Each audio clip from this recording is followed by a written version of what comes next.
Guys, welcome back to the Coffee Chat. I'm your host, DeAndrea Brown, and today's conversation is one that's going to hit home, especially for anyone who's navigating the world. Today, I have one of my mentors here, actually, my first mentor, and someone who's been instrumental in my corporate journey. My guest has spent nearly 2 decades at one of the largest banks in the United States, as well as rising from the ranks from assistant manager in the bank all the way up to a vice president. She's done amazing things at the institution. She's led call centers, managed international teams, and she's carried tons of responsibility for millions in operations.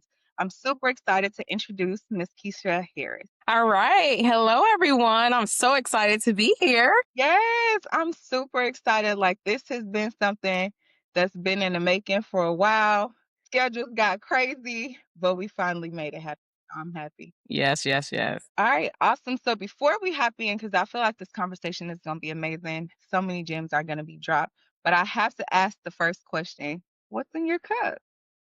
Woohoo. And see, guys, I want to show my cup because it says Francis Place Airbnb. Because I also had an Airbnb for a little while, kind of turned my mom's house to Airbnb. So I'm excited about this cup. But in my cup, it's the end of the day, it's in the evening. So if I have to be honest and transparent on this podcast, I'm going to say a little bit of wine because I'm going through an audit right now. I think everybody can agree with having some wine after work. This is Thursday, but it ain't nothing wrong with a little wine down. So we all can relate to that.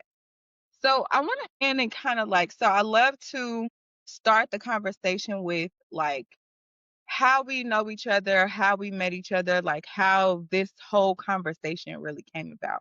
So I'll kind of kick it off to you. Well, I've been mentoring Mrs. Brown for, I don't even know how many years now, but I know it was definitely before COVID. Yes. And we just 2017? happened, I think it's like 2017. is it? Okay. Wow. So 8 years. So Mhm. we just happened to be at the beauty shop. And I was sitting there is one of her best friends was doing my hair. And then all of a sudden we just started having a conversation. And she was looking for employment at that time. And we just happened to just start talking and asked her. I can't remember if you said you needed a mentor or how that conversation You kind of went. actually, yeah, we were talking and we was talking about so much stuff. We was talking about travel, trips, cruises, and you said that you were looking to start mentoring. And I'm like, I'm looking for a mentor. Yeah, that's Kids. right. And it's like the synergy just kind of like grew from there. And it just really, I feel like it just really took off. And it has been very instrumental throughout my journey at each level. I'm like, every level I'm coming back and I'm like, okay, Keisha, I know we've been here before, but what do I do this time? Or, how do I navigate situations? So it's definitely been like super impactful for me. Absolutely. And I will say too, the one thing I do want to point out is that she was my first mentor outside of the company that I work for. So it was really great. It was, probably something new to her. It was something new to me Yeah. as well, as far as like I said, somebody outside of the company. So I learned from her too. So let me make sure I point that out. Yes, we have had a really good, like, growing relationship. I definitely feel like mentoring is bi-directional. It's Mhm. bi-directional. So I definitely feel like we've had a great experience with that. So I want to kind of jump into like your background, and of course, I kind of put your big title out there, right? Your VP title, but it took a climb, 19 years. That is rare at one company. Most people jump like every 2 to 3 years. So why do you feel like you stayed?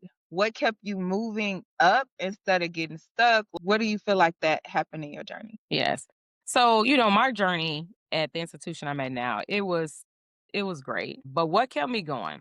The biggest thing is one thing I like to be challenged. So, considering that I definitely wanted to move up in the company, every few years I was moving, doing a lot of different things. And that's what really kept me at the company. Starting out as assistant branch manager in the branches. So I was there for a few years, but within 6 months, just even starting with the company, I had the opportunity to travel and help merge because it was merging with the Bank of New York. And within 6 months, when they told me, "Oh, you can go to New York and help us merge this bank," I was like, "Oh, really?" So I was like, "Okay." So that was a big move.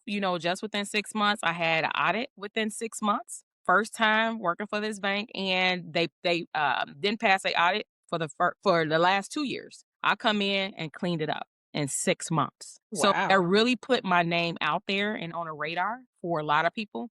That branch, they did not have sales. I mean, the tellers was not making any sales. We started having 100% payout every month. Wow. So not only did you pass an audit, not only did I pass an audit in 6 months, I also had my tellers getting payout as well within just a matter of 3 months. So with that said, and once I cleaned up that branch, it was okay, now let's put you to a not larger branch. Let's see how you do at this larger branch. So went there as well, went to a larger branch, did the same thing. So I just continued to shine. And then once I realized after I had my first child, I said, okay, it's time for a change. So 2009 decided to, move to commercial bank, which was probably one of the best decisions I ever made. This way I'm in the back end of things. I'm just really kind of seeing how commercial bank works. And I will say this, having my first child, I did decide to step away from management. I was in management since 2000 because I graduated from Purdue. I'm sure you can see in my background, my office is all Purdue right now. Emma, I'm who's very your it wasn't a clear journey. It wasn't an easy journey, I'll say that, but definitely rewarding in the end. I'm gonna pause real quick because I know you're going through the transition of like how you got into different departments, but I really want to like double click on like at what point did you really realize that being good at your job wasn't enough to get promoted? I know you had to take on something that was like stretched, and like what did you have to do or have to change to be seen? One thing I will tell you, the best advice I can give anybody is you have to step out of your comfort zone. Sometimes we feel that all we do is sit at a job and I'm doing great at my job. I'm going to get recognized. No, not true. That I'm gonna say this. I don't believe it's true 100% of the time. I will say this. The thing you have to do is just step out. The way that I stepped out is I would go to my manager and say, "Hey, is there anything extra I can do for you? Do you have any projects I can help you with?" So this way, I'm kind of not just sitting there, "Oh, I'm doing a great job. Oh, my metrics are great. Hey, it's time for you to promote me." No, you have to step out because I always tell my people that I mentor today is that always, why should I pick you? So you have to sit back and think, how do you stand out? So that's Yeah. how I stand out. It's going to my manager every time. He's like, "Oh, I don't have nothing now. Okay, no problem. I'm coming back a week later. Did anything come up? Do you have anything?" Because as managers, you get busy. You get Hmm. busy as well. So when you have this person constantly coming to you, then it's like, you know what? Keisha keeps coming, to me asking me, "Do I have a project?" That's how I stand out. Is I make sure I be proactive and go to my leaders to see is there any other projects for me to do, which means I'm okay working past some 40 hours to try to get recognized. And I Okay. also let my leaders know, hey, I'm here to do this extra work because let me show you what other skills I have as well. Yeah. So where I knew to step out my comfort zone. Okay. So I also have a second question based off of that because one I will say I know I ended up getting a promotion unexpectedly because I was taking on other projects, and I was, and also some of the bases that my manager used, he didn't even tell me that he was putting me up for promotion, but I guess he was like just collecting all of the things that I was doing, and some of the things that I was doing wasn't even in relation to my actual role. So when you say that, I do feel like that's something that is imperative and it is important, or it's something to call out. Like, you don't, some of the things that you might be doing that's extra or outside of your comfort zone may not even have to do with your actual role, and they can also impact to get you recognition and and visibility, right? I do think that that's something that people should understand. Like, because originally I was in the let me get my aid and skate, but that's not what got me promoted. And there were people on our team that we started at the same time, and they didn't get promoted, but they also weren't doing extra or coming with, additional ideas or trying to make processes more efficient. And we'll get to that later because I know that's like your claim to fame, efficiency. You turn in processes on top of their head, and you always streamline wherever you go. Throughout your career, right? You've been here at this institution for 19 years. I'm sure there have been a lot of ebbs and flows, but can you pinpoint just one moment of personal growth, maybe just like a hard truth about yourself? The ego has to take a blow before we get to the next level. Something that kind of shifted the trajectory of your career. You realized, hey, if I got better at this, I could level up times 10. Yes. I do not like to speak in crowds or in public or Yeah. present. So in Okay. order for me to level up, I had to learn you're going to do a lot of presentations. You're going to talk to a lot of higher ups. So you Okay. have to be better at it. When I tell you, I used to get the butterflies, used to be so nervous. Like doing this today, this took years of practice. It really did. And Wow. it really took years of practice. And some people would not believe it that I do not like to present in front of a lot of people because I may come off, as yes, I am confident. Yes, I'm going to talk to you, but that doesn't mean I want to Yeah. present to 100 and some people and I want to present to these top executives. It's nerve. You get nervous. And I'm sure there are a lot of people out there that's in the same boat as me. So that is very interesting. I would not ever in a million years guess that that was something that you had to grow, but we all have skills to grow, right? But so how did you grow that skill? Because again, yeah, you leveled all the way up to VP. So I can imagine at each level, no matter what your title was, the pressure was more because you're climbing up higher and speaking to higher level players, stakeholders in the organization. Yes, when I tell you practice, taking Right. classes on presentation, how to present to senior leaders. I Yeah. did a lot of those type of things so I can become better. When I tell you my husband heard so many presentations, my mom heard so many presentations because you can also take classes to help you, but it's nothing like really sitting there, someone listening to you, you Yes. recording yourself Yes. and I had mentors as well. So I'm so thankful for those mentors because I had mentors that was in higher positions where I can present to them. I can send them my presentation and they would definitely help me. So that's why I knew mentorship is definitely key Yeah. because that is definitely what helped me grow and kind of get over this hump as well. You know what's crazy? I always talk about this. I've been talking about this in all my interviews, like actual job interviews, right? I always bring up Toastmasters, but you are the person who told me about Toastmasters. So when I thought about that, when I bombed that first in person.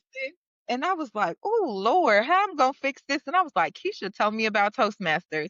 So that's like super cool to know that that was a resource that maybe you hadn't used, but you looked into to Hmm. help public speaking, because it is like it's a part of the job as you level up in any Hmm. role. Yeah. Yes, and it's crazy that you say that because I told you about Toastmasters. I was planning to join, but unfortunately I couldn't do at that time, schedules conflict, but that was okay.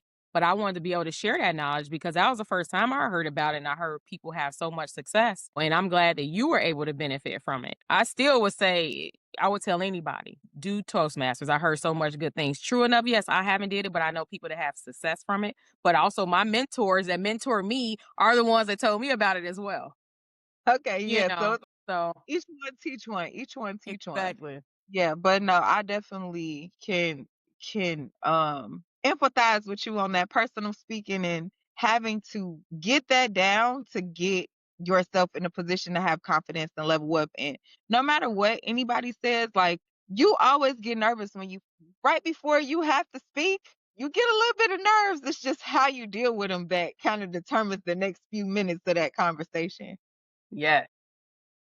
But once you learn to climb the ladder yourself, the next level was helping other people figure out how to do it too, right? I know that you are a big advocate for, promotions, and I really want to dig into how you spotted and grew talent within the organization. Yes. So we'll start with like your time as a VP. What really separated the people who soared from the ones who just coasted? The thing is that when you go above and beyond, that's how you separate yourself. Is that you have to go above and beyond. And again, that goes back to what I said before. Coming to your manager, asking them for projects, ask them, hey, how can I help you? So that's when I knew. And then the people that really wanted to do great at their job, didn't ask for extra work, do great at that as well. Also saying, hey, do you need me to stay over? Is there anything else you need me to do? That's how you separate yourself from the people that, hey, I'm just coming in, I'm just coming to work. I'm doing my job. I'm leaving. I'm not really talking to nobody. I'm not asking for no work. Because, and I had to learn too as a leader, is to when I had projects, put it out there. Let me put it out there first instead of just picking the ones that I think wanted the projects. That's one thing I had to learn because I know we're going to talk about growth a little bit, but that's how I had to grow too is that let me stop just picking certain individuals. Let me put it out in a group and let's see who is going to come to me and say, hey, I want to do that project. This way, nobody can say that I was not being fair. Mhm. So that's Yeah. how I pick those individuals is that the ones that I know that's gonna go above and beyond and do great on the projects and didn't complain about the time, didn't mind working overtime. So that's how you kinda separate that. Hmm. So I know that, I mean, obviously we have those people, right? And there aren't always one. I guess I have two. I got a two-pronged question because one, I know that you have those types of people, and there aren't always promotion opportunities available, or maybe you're not in that cycle of hiring, or maybe you guys are on a freeze. How do you keep them motivated when you know that they're ready for the next level, but the next opportunity might not be available right now for them? Great question. And really that is about giving them projects, asking them, "Hey, is it a team you wanna shadow?" At this time, we don't have anything open, but I'm definitely open if you wanna shadow another department and maybe they have something for you. But during the time being, let me, what interests you? You also wanna find out what interests your employees because that's what keeps them motivated and that's what keeps them there. So if I and I'm gonna give an example. I wanna give an example real quick. I have an employee that loves training. So I said, okay, you know what? Let's look at our training plan. Tell me if you look at this training plan, how do you think that we can enhance the training plan? What can we do differently?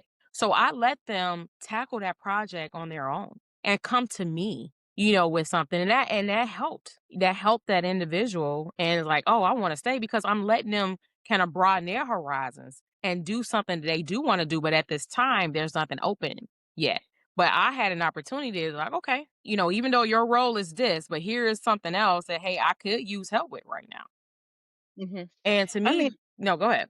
I'm gonna say that's a good way. It's a good way to, one, delegate, make things more efficient, but also like make someone feel motivated and a part, and they actually are excited because it's something of their interest. If you give me a project and it's like all these numbers and maybe I ain't feeling that, right? I am not good at math. I'm going to be irritated. But if you tell me, "Hey, I need you to set up this venue.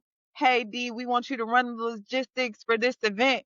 I'm going to be over the moon. I'm going to go to the top of the mountaintop to do this, not because I'm trying to overachieve in my job, but because I'm actually interested in doing this. So I'm sure that was something that like really resonated with whoever that was, to be like, oh yeah, I get to fix this trainer. And then that's something that they add to their repertoire because maybe you do push them towards training and enablement. And it's like, well, you already have artifacts, you've already built things, and we've seen the results on our team. So yeah, that's that's pretty cool. Yes. And the key to that too is that you have a document that you can show the next manager. Hey, here's what I did on this team. What would you recommend? And this is really me kind of going off script.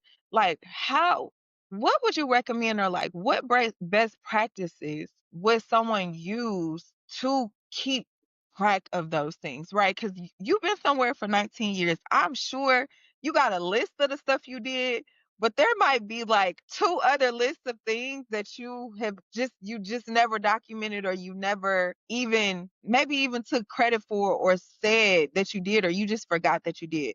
When I stopped working, I forgot everything I did. I was going to them interviews like, and then I had to go back and start looking at some job descriptions, and I'm like, I have done more than enough. So what do you think people can do like present day to keep track of those wins or those victories or the things that they are doing for their role or above and beyond? Document, document, document. We have to take time out to Mhm. document our success. That is so important. Not only just our success, just everything you do when you're doing your year end reviews. Stop waiting to the last minute to document. So you need to really document all the good things that you're doing so you have that document to go back to write it down. Oh yeah, I forgot January this is what I did. February this is what I did. Sometimes I think we forget to take a step back and just take that 10 minutes. Let me jot down what my success was last month. And so one of my this is making me think of something, right? One of my old roles, we had to do this thing that was like a 2 by 2. And we had to do it every week. And I couldn't stand this 2 by 2. But when I tell you it was actually impactful. One thing that I would call out about documenting, document that stuff and export it into your own cloud drive or whatever, because Yes. on how you leave your role, you ain't gonna get no notice and you ain't gonna get no access to those documents. Mhm. But we used to do a 2 by 2 every week, and it was like your wins, the barriers, accomplishments, achievements, and it was like everything inside and outside of your role. And those were so impactful because we could keep track. Like we had to document it to talk to our manager on our one-on-one. So it's like you yourself personally, you have a rolling tab on a week to week basis of everything that you've accomplished or built, or even just seeing over time like how you persevere through different barriers. But you are right. I think documenting, I was trying to think like, dang, should they do it every week? Should we do it every month? Like, yeah, that was something that came to mind. And just to piggyback off of something you said, I'm gonna give y'all a tip. Print off your reviews. Print them off and keep them. Because just what Deandra said is that you keep it on your work laptop. Let's just say your job get eliminated, the company closed down. But if you keep those, you print out those mid-year reviews, you good to go. When Everybody I don't like say that paper, but print that that, paper off. I don't care if you got to yeah, retype it up when you get home, but you have right. it. You have it. So, yeah, because again, when I left, each job that I left, I lost information. Each job that I left, I lost my projects, lost whatever wasn't pertinent or top of mind. I worked at one of the companies for 4.5 years, and you do a lot in 4.5 years. You do a lot, lot, you upskill a lot. And all I could remember is, oh, I got this certification and I launched these couple programs. You know what I'm saying? Even when it came to building out my resume, I was like, what have I done? What do I do? But that type of thing, or like knowing what your reviews were, what your strengths were, what your accomplishments were, why you were being promoted, like all of those things are important. So that is good to be like, we actually need to be owning our reviews Hmm. from a perspective of, let me make sure that it is known what all I have done, because again, your manager is managing everybody else as well as somebody's managing them. So they can't keep up with every single thing that you've done. So having that documentation, being able to put that in your performance review or rebuttal based off of the information you have, and then also keeping that for your personal file, um, for the next place you go. Yes. Yeah. So important. So important. And that's where we fail at a lot of times. Really, really do Yeah. it. And it's hard for people to sell themselves. It's hard for people to write up a document on yourself and your success. It's hard for us to Mhm, brag on us. And mhm. it's okay. It is. And you know what? The 2 by 2, I feel like it was a good tactic because you didn't have to say I. All you had to say was what happened, right? Like, again, just a running list of things that have happened or that you have done, but it wasn't like, I mean, obviously it was like a brag to whatever, but it wasn't super like, I'm the best person ever. It's like, oh, I implemented this process. I started this. We're doing this now. I talked to these people. So yeah. But I also want to talk about when employees are struggling, right? You've been a VP, so you have seen people from day one to day whatever they leave. So when you've had employees that were struggling, what type of techniques do you feel like actually work to turn them around? And then maybe what never worked with some of your employees? The biggest thing is making sure that I meet with my employees. That is so huge because things can change week to week. So if you have an employee that is struggling, it is so important to do weekly check-ins. And this way, when you do weekly check-ins, let's review. How was last week? What are you struggling with? How can I help? Do we need to do additional training? I cannot stress that enough because I think now, even in leadership, people do not want to meet with their employees. And that's the only Really? can help and develop them. It's so interesting because I've had a lot of managers up under me, and I have to remind them it's important to have one on ones. Even if it's not weekly, I need you to at least have them monthly because things happen and you don't know what your employee is going through or what's affecting them or what could be making them not perform at their best. Mhm. So that to me, that's what helped me lead to my success is me definitely engaging with my employees all the time. But when you talk about somebody struggling, let's meet. Let's write down what are you struggling. Let's write down how can I help you. Those things are so important. And when I say that, that's more of an action plan. Let's write an action plan on what you're struggling. How can we help? And let's look at this week to week. Because if you wait for a month, that's not helping. Like a month, I just can't even imagine. Like, don't get me wrong, as an employee, yeah, cool. You know what I'm saying? But honestly, if I'm struggling, I definitely don't want to feel like I don't have a dedicated time that I can get my questions answered. I do feel like one of my other interviews, she was also in leadership, and that was something that she spoke about as well. It's just like the power of that connection and just like making sure that you are checking in with, whoever your employees are. So I know leadership isn't just about talent, right? You've been a leader for a really long time. It's also about handling pressure, politics, the moments that test you the hardest. I know there have been a lot of growth moments in your journey, and I want to kind of transition to talk about some lessons or some of the lessons that you have learned throughout your career. And I'll just start with what's the hardest leadership lesson that you've had to learn the hard way, right? We all learn lessons, but what's something that the hardest lesson you've learned? I think when you receive the feedback, because of course you go to feedback to your employees, the only way to grow as a leader, you have to be willing to accept that feedback and also decide what would I do different and don't take it personal. Starting off in leadership, I did get some feedback that I wasn't happy about, but I had to look at it differently and say, hey, this is what's going to help me grow. This is what's going to help me become a better leader. It was a hard pill to swallow. But I said, if I want to be successful as I move forward, I got to change. I got to change how, and I'll be honest, in I my was gonna say, approach. Go ahead. do you feel like um the feedback was valid? I mean, obviously, of course, at first you just like, but as you process, as you kind of like sat with it and thought, holistically about like what the bigger picture is, do you feel like the feedback that your employee gave do you feel like it was valid? I do. Because one thing I tell people is that, of course, you're going to have probably a onesie, twosie people that's going to say things and you're like, okay, you can't worry about it because everybody ain't going to like it. That's just what it is. They're gonna like you. It's That's just, what just you. not. That's just Yeah. what it is, right? I say that, but I'm gonna be honest. My last teams that I have right now, I am very liked. But I Yeah. will say, going through my career, no, everybody's not gonna like me. But when you have multiple people saying the same thing, you do have to take a step back and say, okay, it is something within me. Sometimes you do have to take a step back, when you get that feedback and say, okay, I do need to change something. And the one thing that I want to and tell you guys, because of course we can constantly have this conversation, but I want to say this, and I have no problem admitting this, is that it was my approach. Sometimes it's not about what you say, it's how you say it. And I know that it is times that I will come off very direct Mhm. to my employees, and every employee is different too. So you have to have different approaches with different people because everybody is different.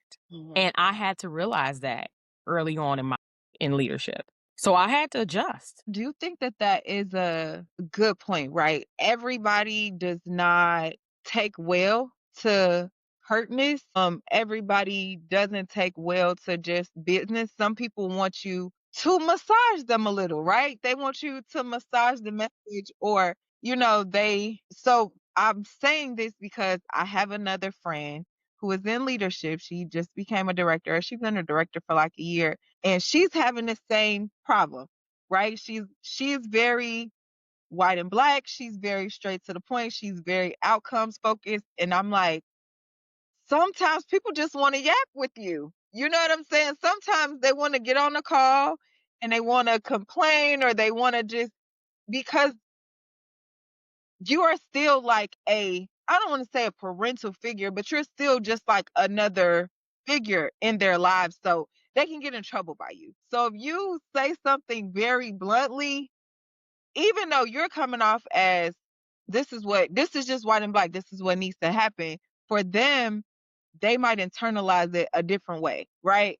So it's like really learning the tango, right, with different people and how to approach those conversations for them to be receptive to what you want them to do. Because ultimately, like, y'all are a team and you don't want them to think like it's me against you. But if they aren't getting maybe what they want from like the rapport perspective or the approach and how they're being treated, they're gonna start to see you one way and Yes. then they villainize you, it's hard to get them motivated or to get them on board with the black and white of what really just has to happen. You know what I'm saying? You could really be doing something for their greater good, but because you might have came off and said, "Hey John, I need this done by 5 p.m. All right, I got to hop to the next call."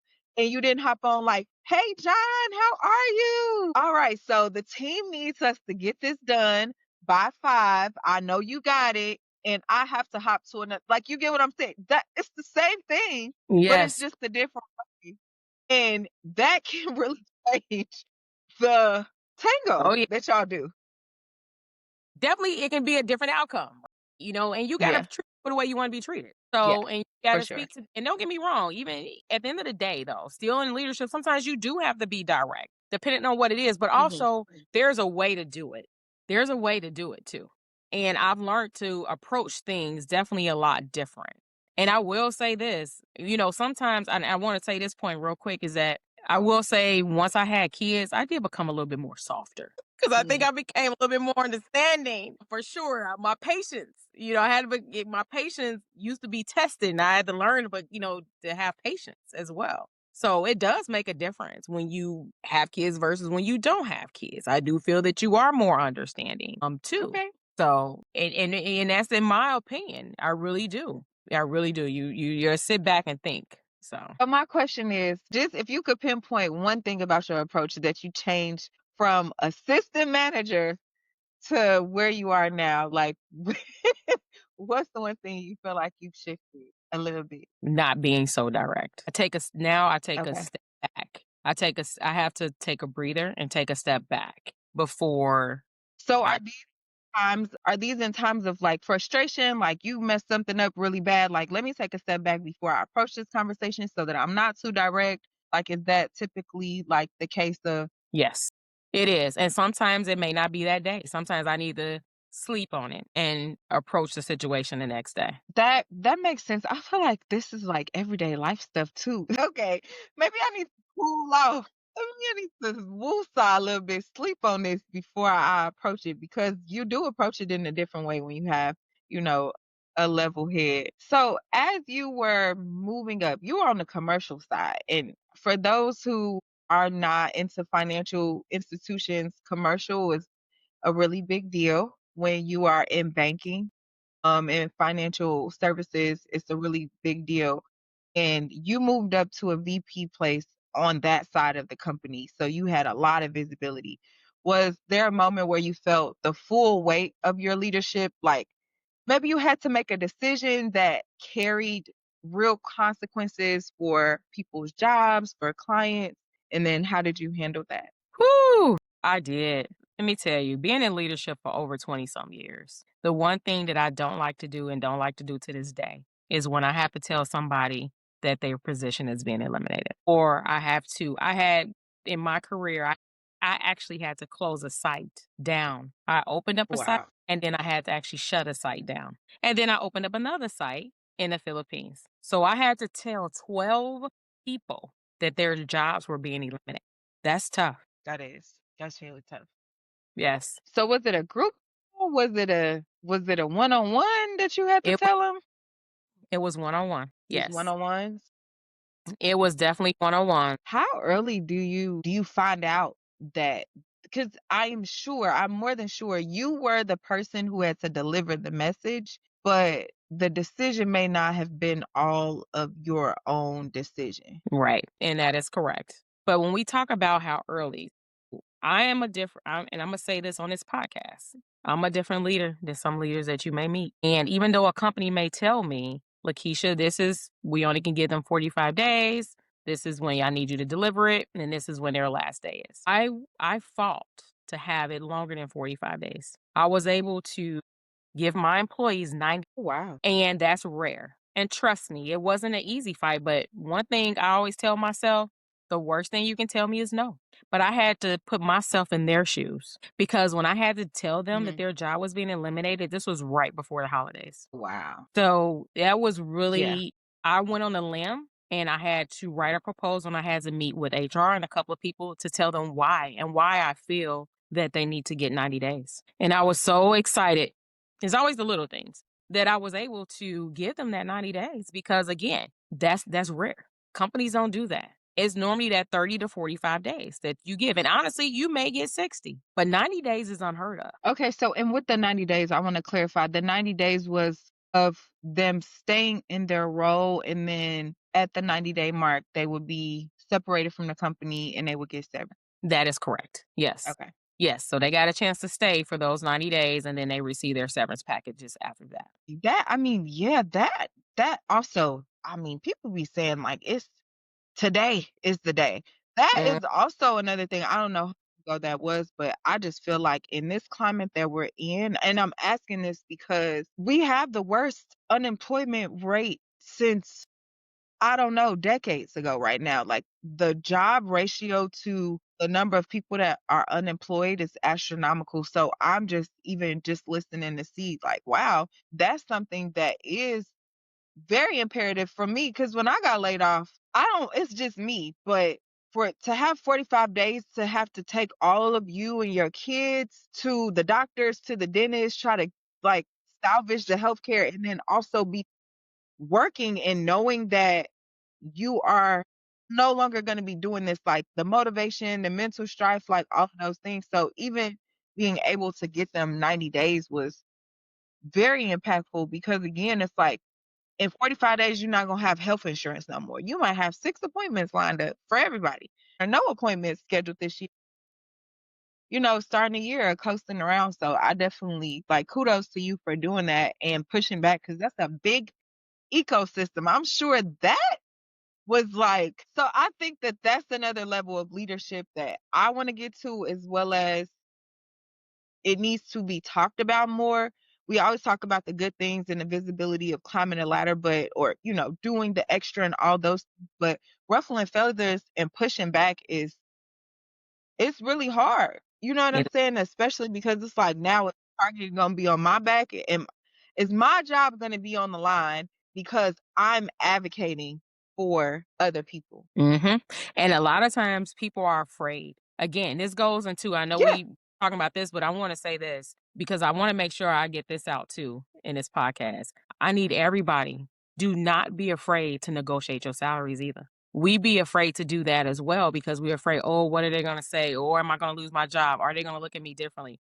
The worst they can tell you is no, and I have Well, it's like they expect you to negotiate. It's still a business deal.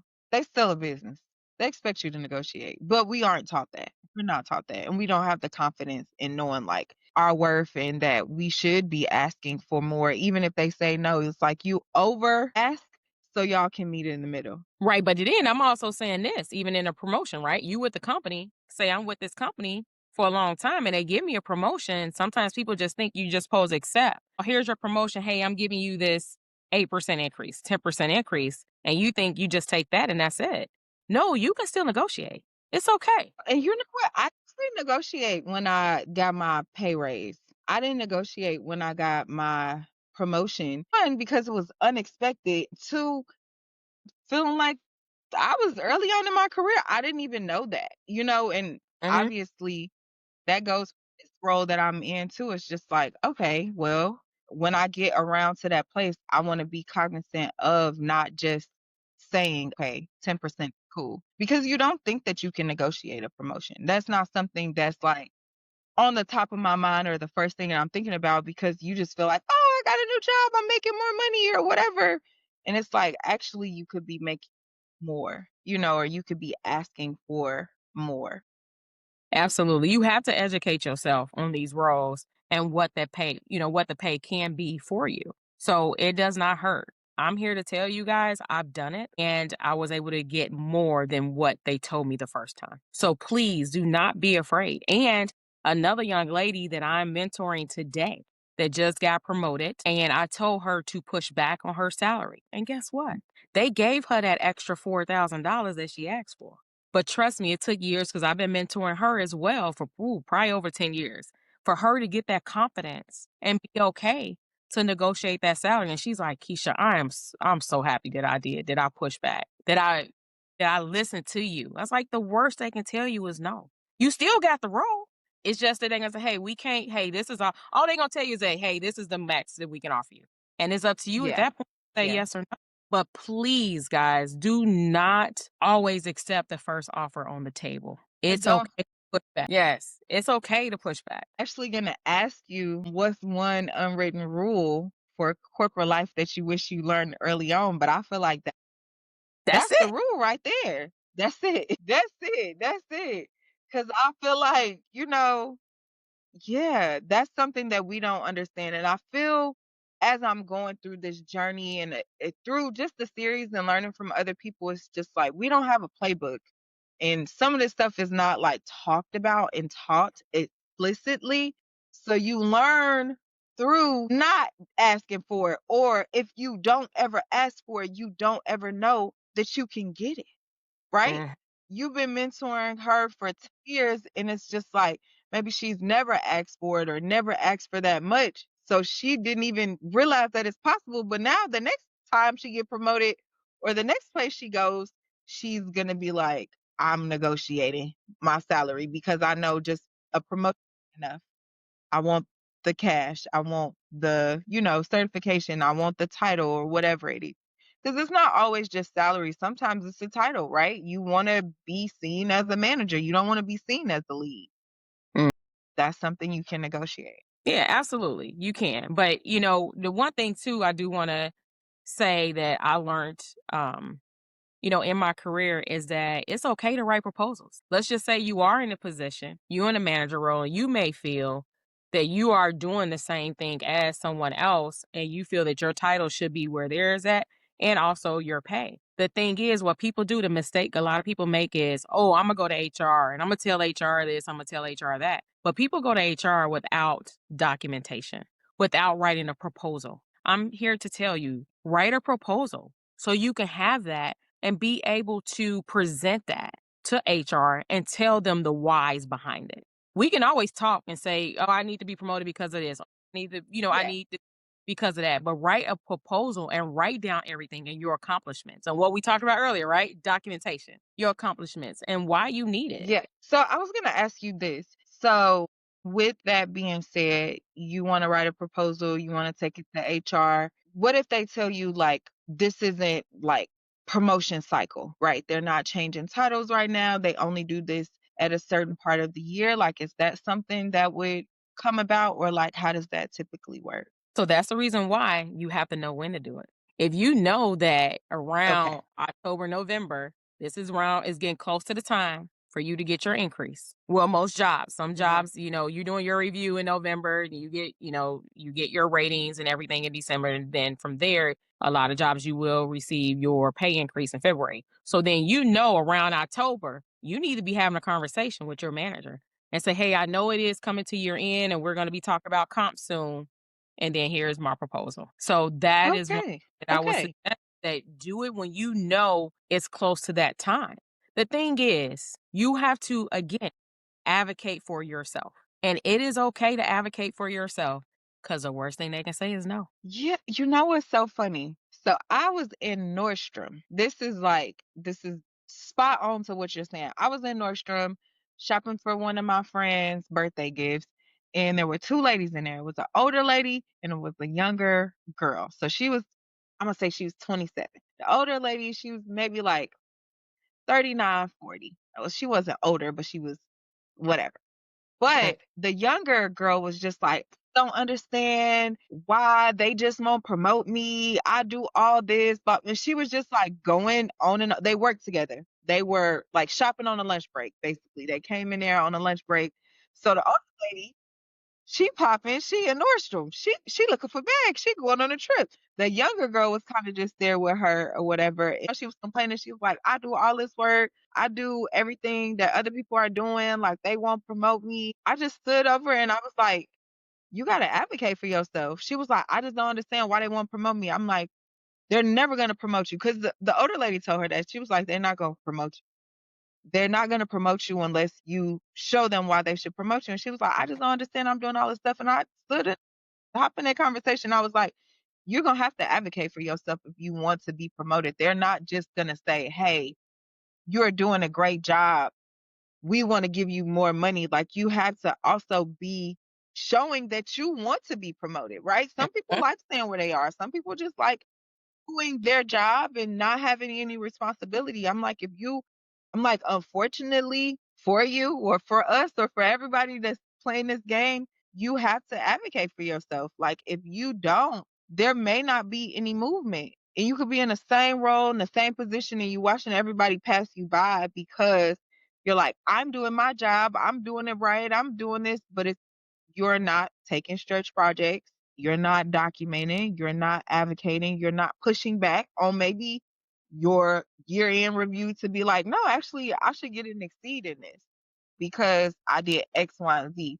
So it was just one of those things where it really did bring me to the forefront of like, dang, you really do you gotta advocate for yourself if you really want to move ahead because if somebody can get you on a discount, they gonna get you on a discount every time. Yes. They're gonna get you on a discount every time unless you make them full value. Unless you make them pay the full price, that Nordstrom price, they're gonna treat you like Nordstrom Rack. And they're gonna Mhm. get you on the clearance. And they're gonna use Yeah. you. Yeah. Yeah.